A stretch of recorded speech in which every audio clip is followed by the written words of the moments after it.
Okay, Rosario. So today we're supposed to talk about the understanding a deal pipeline. And the reason for this topic is because many times whenever we have people who are maybe a part of Mastery come to the RIA, they want to basically do what a lot of your clients do or what we do in the marketplace, which is how do you have 10, 15, 20, 30, 40, 50 closing, let's say in Ron's case, right? Yep. How do you scale your business up, right? That scalability is what I want to kind of talk about.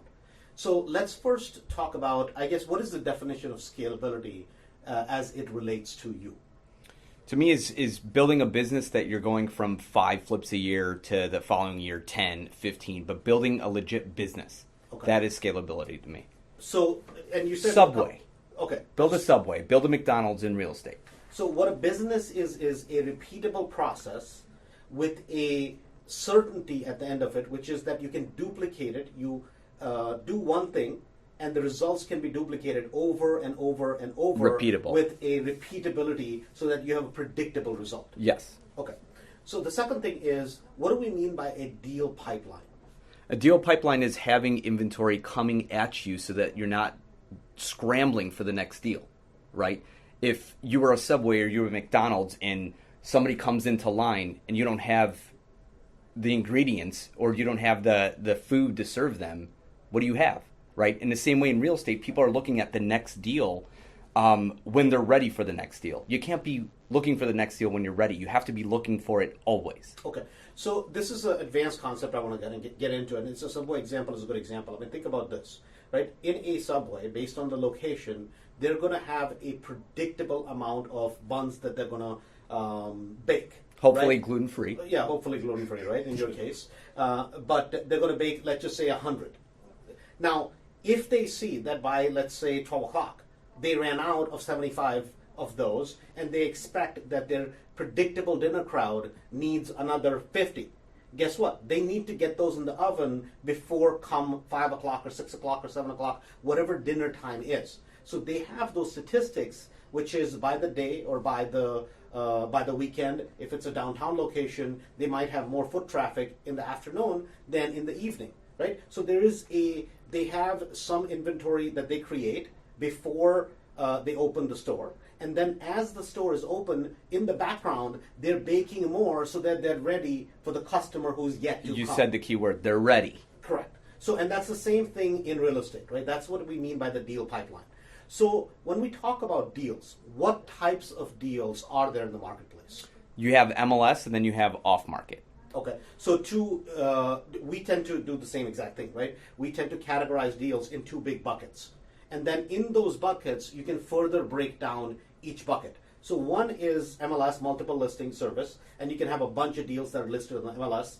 But because it's one service, that's like an aggregator, basically, Yep. of all the deals, right? So we treat that as one. Yes. In the second bucket, which I'll call the off-market deals, right? In that bucket, what types of deals are put in that bucket? Auction, probate, deals brought to you by wholesalers, shadow inventory. So hold on, I'm going to stop you because I know you were one of the biggest REO brokers, Yes. right? What exactly is shadow inventory? We're not going to talk about shadow. Okay, It's so you're too gonna complex. too I mean, complex, okay. it's assets on paper. You know, Assets on paper that yeah. are owned by the bank. Yes. Okay, so we're going to just put that aside, table that topic for today's discussion. Okay, so tax lien investing, this a Yes. bunch of stuff, right? Estate sales. Estate yes. sales, all kinds of stuff. That is off market. Yes. Right? So for today's discussion, because this is something that a lot of people have this notion, right? And correct me if I'm wrong. They have this notion, they're like, but Andrew, you know, people who do tons of flips, people who do tons of business, the only place they find properties are off market. Like this hidden place where they go to find properties, right? Yep. Now, you've done a ton of sales, right? Yes. And you've dealt with big hedge funds. Yes. Right? And you specifically cater to a lot of people who do purely flips or who keep properties for rental. Yep. Right? Where do they find properties? A majority are off the MLS. They're on the MLS properties. Yes, basically. on the MLS. On yes. the MLS. The Yes. MLS deals. Yes. Okay. Why? Because that's the source that has tens of thousands of properties at any given time in our market available for us to go after. It's a structured system. When you're dealing with off market, right, there's so many unknowns. The MLS, these are sellers that have engaged a broker to sell their property. They're ready to go. Here's the normal excuse, right? I mean, and we get these calls from the radio show. Andrew, but you don't understand. Right? So, I mean, my question always is that there's a lot in this world I don't understand. How to find a flip and a rental property in our market, I understand pretty well, right? So, to the tune of hundreds of those suckers. And so I'm like, what's the problem? They're like, well, what you don't understand is the market is very hot. I'm like, well, that was news to me, right? This is the first time anybody has ever brought this up. I'm like, what is exactly the point? And their point is this, but in the MLS, everybody knows about it. And because everybody knows about it, that means I can't find any deals. Number one, is that a true statement? No. Okay. To me, it's a very foolish statement, right? And before we kind of get into it, I want to kind of go off a little bit, and I think as we have this discussion, this point will get explained. Yep. Right? My question is this, and this is there's a lot of people that we know that have done one or two flips, right? And they're kind of in that mode of, man, I'm going to do this flip. Once I close this flip, then I'm going to start looking for the next property, right? And it's kind of the chicken and the egg type of scenario. If I get, okay. Go ahead. So, if you want to build a business out of this, right? And what would you say is the average profit on a rehab, on a flip? I'm going to just take generalities. People who actually make a profit, right? I'm going to just take a number of 25 to about 30, 35, right? For today's discussion, how about we just limit to 25? Okay. Right? Per flip. But I want to kind of, before we actually jump into it, because I know you are dying to jump into the numbers. I'm sorry, right? I'm chomping at the bit. But I want to kind of talk about two things, because this will relate to another recording I want to do with you, which is, it's a twofold strategy. One is a deal issue, and the second is a money issue, right? So the money issue for today's discussion, I want to just put that aside. We'll talk, because that's a very technical topic, and it's a very exciting topic, because there's so many sources of money that are available today. Because people are like, well, you don't understand, I only have money for one deal, right? If you have money for one deal, we can easily show you how you can do 10 deals. I mean, that's not even a question, but for today, I'm just going to put that aside, right? Okay. So I want to specifically stick to deals, and we want to talk about growth and building your pipeline, right? So let's just say somebody has the ambition to be able to close 10 closed deals this year. And I'm focusing on the word closed. What I mean by that is, in the year of, I'm just going to take, let's say, 2017, January 1st to December 31st, 2017. I want to do 10 deals closed. That's the goal of somebody that wants to grow to that, right? Goal. How many deals do they have to purchase to be able to actually do a close-to-close 10 deals that year? So, the point I was trying to make, right, on the 1 to 2, right? You're looking at 15 to 18 to get to 10. So if that person wanted to do 2, like in your previous example, the reality is they're going to probably end up with 1. Correct. So let's just explain that, right? That way it'll make sense to people. So think about it. Let's say on January 1st, you basically set out to look for a property. Yes. Right? So it's going to be probably January, February. By the time you really close on the property, maybe you'll find it in the first 15 days, 30 days, more likely 45 days. Then by the time you close, everything assuming goes perfectly, which life never does, you maybe close on it. You're supposed to close March 1st. Somehow it closes March 15th. Yep. Now you're like, man, I'm going to hurry up and get the work done, the 30-day project. I'm going to bet goes 45 days. And then, it's just 2 weeks. 1 more week left somehow drags into 3 more weeks. Now you're, and it's funny how that always happens. Yeah. It's kind of funny, right? So March is gone, April is gone. You're in May or June sometime when the property comes back on the market. Now, if you look at the timeline, right, you're already 6 months into the year, right? And guess what? This property is not even listed yet. Now you're going to list the property. There's going to be some market inventory time. Even if you sell it the day one, you're going to have inspections. You're going to have all the stuff. Buyer's going to need 45, 60 days. Yep. So by the time you sell it, right, think about it. You said, man, this year I'm going to do 2 deals. Sounded great, because your resolution on December 31st was, man, new year, this is what I'm going to make it happen. And it's great that you took action. The problem is this. The time to set that goal would have been October of the year before. Yep. Because at that time, Is if when you you started should have- looking, yeah. you would buy the property first week or maybe even a little bit before January, bring a deal into this year, get it rehabbed, get it on the market so that by the mid-year, you have that property under contract and if not sold or closed. In the meantime, as that property is getting pretty much close to completion, you need to be looking for your second deal. Yes. Right? There is this inventory that you have to start building a little bit and start the process. But you're like, what, Andrew, I might not even have the money. This property's not closed. But guys, think about it. If you want to scale, you're going to have to start building a little bit of inventory. Money part of it, we will talk about at one time. So I want to go back to the 10 deal example. Yeah. Right? I want to close 10 deals. So it's not practical that you're going to buy 10 houses and be able to close those by the end of this year. If somebody says, you know, I was used to a good salary, I was making a lot of money working for a company, per deal I'm going to make $25,000, man. This year I want to make $250,000 on close 10 deals. Well, if you want to close 10 deals, I want to back into these numbers. Then that year, technically, or the year before, 2 or 3, 4 months before that, you needed to have 14, 15 deals bought for that year. Yep. To be able to actually close 10 deals in that year of 2017, correct? Yes. Okay. So because a lot of times people will, you know, and this is the reason I bring this up is this, people will tell me all the time, like, you know, Andrew, man, this year I'm going to close 80 deals. Really? How many pending inventory do you have? Total inventory. Oh, right now we just have 1 or 2. So let me understand this. You're going to close 80 transactions this year. And in process, total, bought, rehabs, under contract, and close to closing, you have 2. I mean, I don't know what Never. world do you live in Never. that is impossible to do. Well, because people aren't planning. Right. They're not planning. They're just going off of emotion, and they're just going off of, oh, now it's time. Right. You know, now it's time. No, Right. it's always time. Right. It's always time to have inventory and to be ready. So, goal is 10, Yep. right? So I needed to, so basically, ideally, if somebody says, okay, January 1st, I'm going to start, right? And by the end of the year, I want to do 10, right? Unless they have loads of money. Complete turns. Yeah. So bought, resold, 10.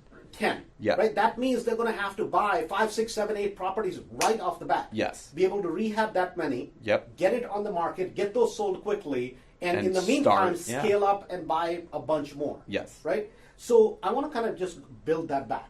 So now, to do 10 properties this year, you said you need to have about 15 to 16 properties. So 3 or 4, 2 or 3 under contract, 2 or 3 to be ready to close. Yes. Right? To buy the properties. You have 2 or 3 under construction, 2 or 3 properties under contract to be able to be sold to the end buyer. Yes. Right? Different stages. Different stages. Yes. You have to be able to stage that. I Yep. guess it's the right way to put it is that you have to be able to stage that depending on how big your inventory is, when the inventory sells in your market. Is it a winter market? If you're in Phoenix, the winters are going to be the hot markets compared to your summer market, right? Yes. If you're in Chicago, it's going to change a little bit. So you got to really stagger that to be able to grow your business. Yes. Right? Now, you said for 10 properties, you need basically 15 to 18 properties bought this year, Yes. right? So let's go back one more step because we're talking about building your pipeline and understanding what a pipeline looks like for a business. To be able to actually get 15 properties under contract, right? How many, on an average, prop offers do you need to have made that year or the year before, depending on which way you're going, to be able to get 15 to 18 properties under contract? So our hit rate falls between 5 to 7%. So let's just use 5%. So to end up with 15, 300? 300 offers 300 offers. you have to make. Yes. Okay. So, you know, for somebody that even for people who have a goal of doing 8, 10 properties, right? 300 just sounds like a ludicrous number. Let's just be honest here. Yes. Right? And I would bet to say is this. If you actually made 300 offers, I think you would end up with way more than 10 closed. Because what would happen is as you start going along, you would become really good at making the offers, at being selective of which ones you actually offer, right? But we're just using the general average absolutely. today. Yep. Okay. So here's the question, because this is what comes up. Whenever people say, man, I can't find deals. What I'm going to say is that how many offers did you make? How many properties did you look at, right? To be able to have the ability to be able to make offers. So in your particular thing, you've seen hedge funds buy properties at a massive scale. Yes. Right? Hundreds of properties. How many offers were you making at that time for them as a business? We were making 150 offers a week. A week. A week. Right? With the goal being of how many under contract a week? Their hit rate was higher. Right. Their hit rate was, let's say, 10%. So yeah, to get 15 accepted a week, we were submitting 150 offers a week. So, these numbers just sound like crazy to somebody, right? How do you actually put a system like that in place where, number one, if you go to an average broker, right, and we're talking about this in the Chicagoland market, which is going to translate to anywhere else in the country, right? But if you go to an average broker and say, hey man, this year I'm going to buy 10 houses, they're going to be excited. They say, I need a pending inventory of 15, they're going to be even more excited. And when you tell them I'm going to make 300 offers, they're going to want to shoot you and themselves in the process. Yeah. Right? How does this all work? I hate keep bringing up the the Subway or the McDonald's analogy, but it's systems, right? At the end of the day, it's assembly line, it's processes. If you go to a burger place and it's a mom and pop and they have no systems in place, they're going to be scrambling to kick out the amount of burgers they need to, right? But then you walk across the street to McDonald's and they're doing 10 times the volume with half the people, right? Right. And the system's in place. So for us, we learned the hard way. We had a giant assembly line. Then we brought technology into play. So what we've done essentially is built a giant filter.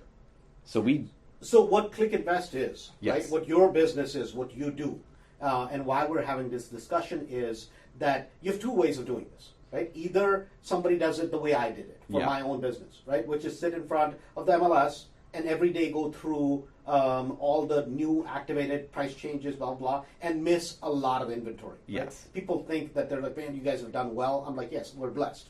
But they really have this crazy notion that I'm sitting in front of the MLS and going through all the properties. Like, you realize we miss 99.9%, if not 99.9999999%. Because in a market where last year in the MLS there were close to 125,000 transactions, if not more, right? How many transactions were ours? Let's just be honest here, right? How many transactions do you think a person who's considered a quote-unquote successful flipper or successful real estate investor? Guys, the reality of the industry is if you're doing 2 or 3 a year, it's a big deal. Yep. Right? When you get in our world of 40s to 50s to a 60s, 70 properties a year, that is unheard of, right? I mean, Ron, your client, Ron, yes, right? And you have other guys like him, how many transactions a year?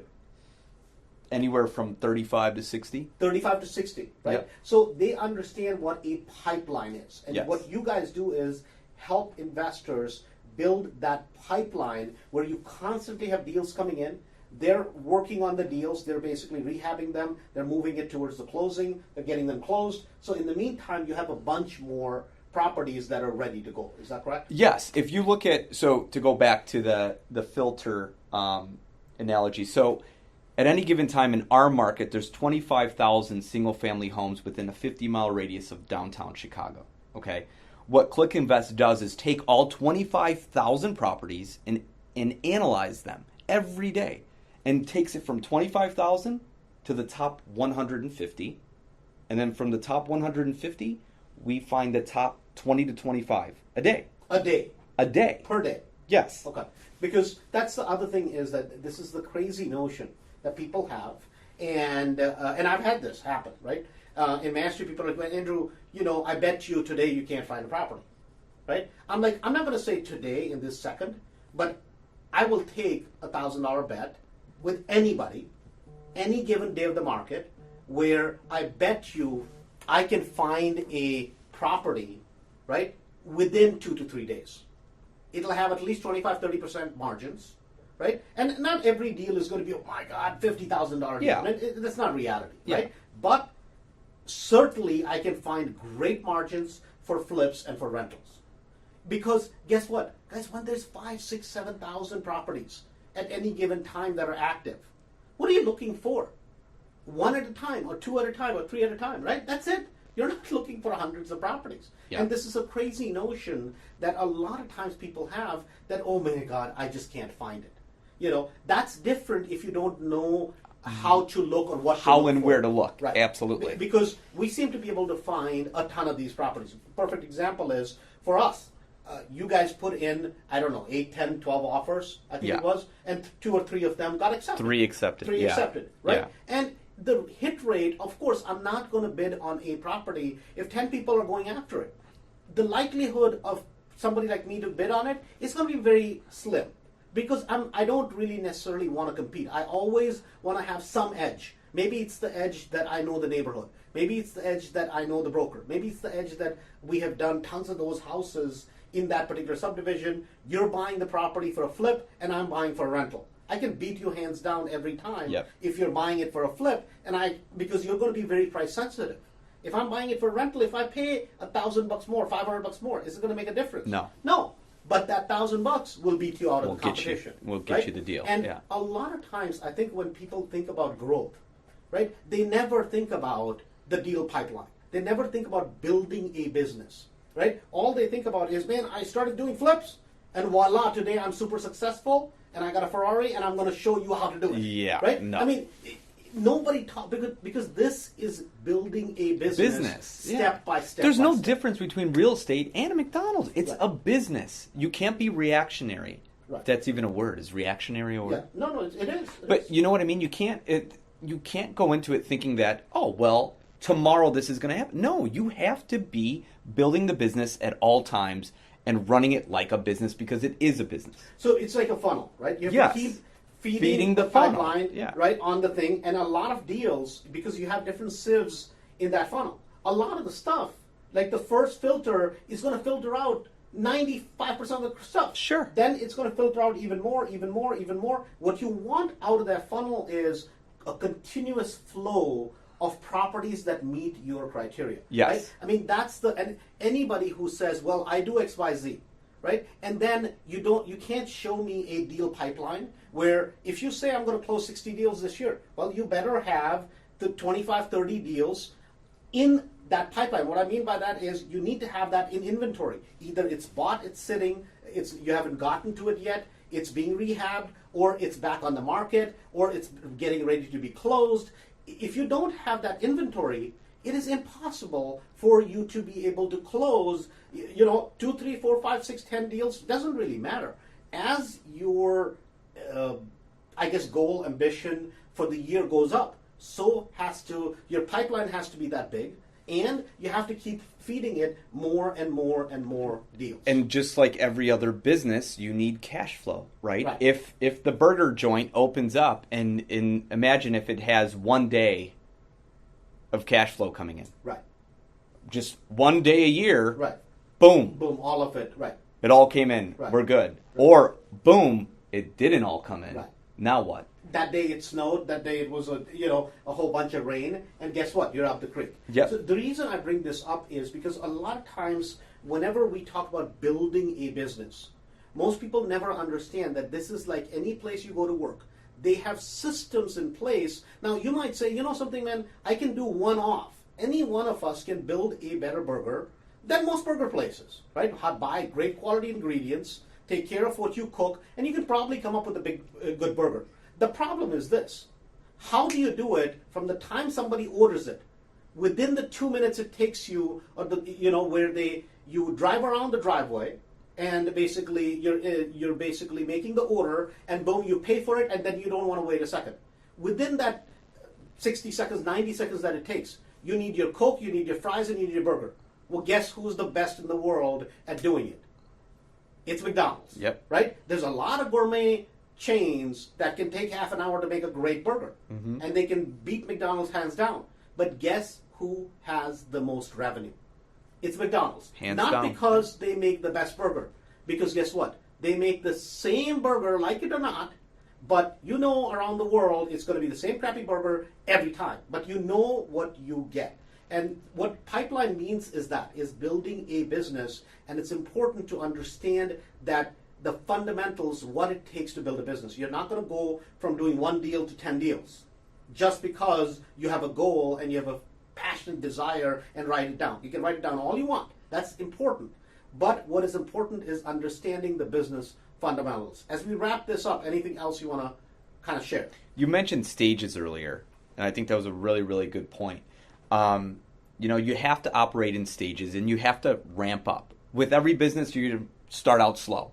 But if your goal is to do 2 deals this year, no, you're going to have to buy 4. That's just a mindset, and just know their stages and roll with that. And just, think about this, guys. Just to make it very simple, right? Let's say you start looking for a property January, right? Like we said earlier. January, February, imagine looking for a property, getting it under contract. February, March, sometime maybe end of March you close. Your lender doesn't come through, or your money doesn't come through, or whatever happens. Life happens, right? Now you have April. May, June, it takes you a couple to 3 months to get the rehab done. Now, if you're in June and you're half the month into it, half the year into it, what you need to start doing is you need to start looking for your next deal even before your first deal is done. Because guess what?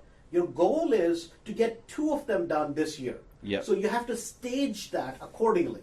And as you grow, your staging will start increasing more and more and more, and you're going to start predicting, okay, if I want to do X, Y, Z this year, right, then what pace do I need to go at? It's like if you say, okay, I'm going to go from here to a destination. I'm going to go from Chicago to Indianapolis, right? It's 180 miles. Now, guess what? If you're only driving at 20 miles an hour and you want to get there in 3 hours, it's a simple math. It's 180 miles and you want to get there in 3 hours. What is the math? You take 180 divided by 3, right? Every hour, if you don't cover a certain distance, guess what's going to happen? You're not going to get there. You need to drive the car at 60 miles an hour. So now if there's construction, guess what happens?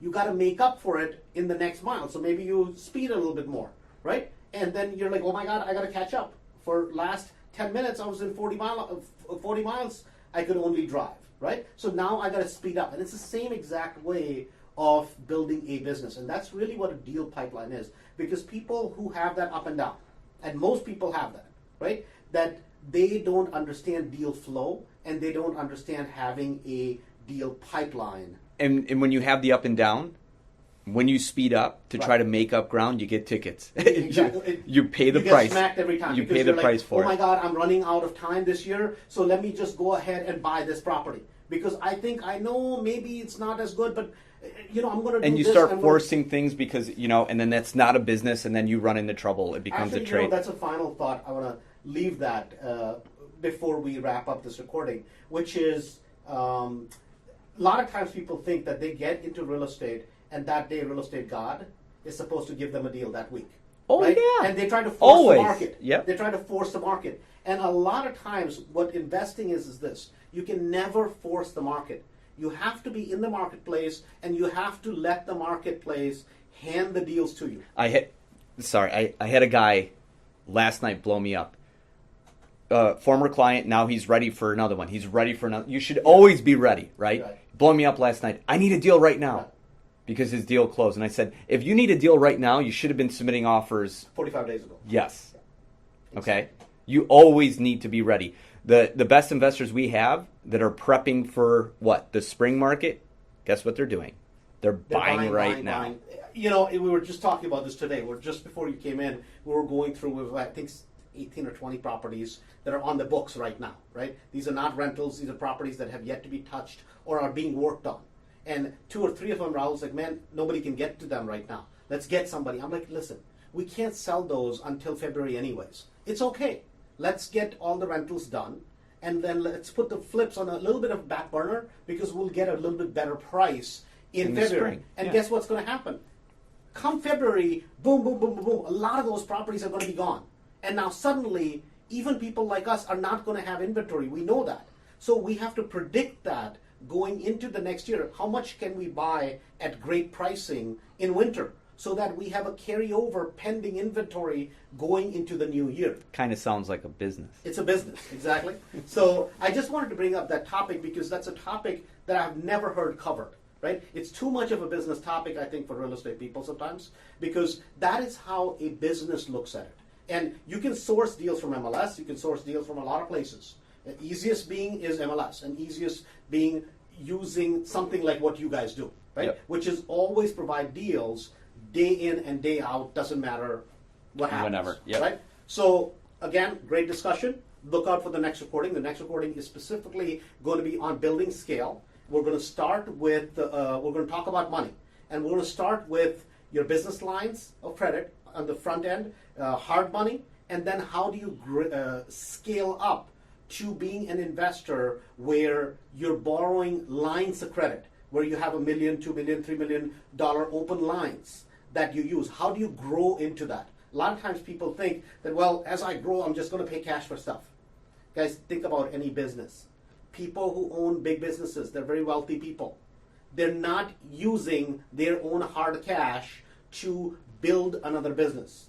So we're going to talk about that. How do you scale and how do you grow? So that's going to be about how do you grow your business, and basically it's going to be based on money. Hope you enjoyed this recording. Thanks a bunch. Thank you, Rosario. Thank you.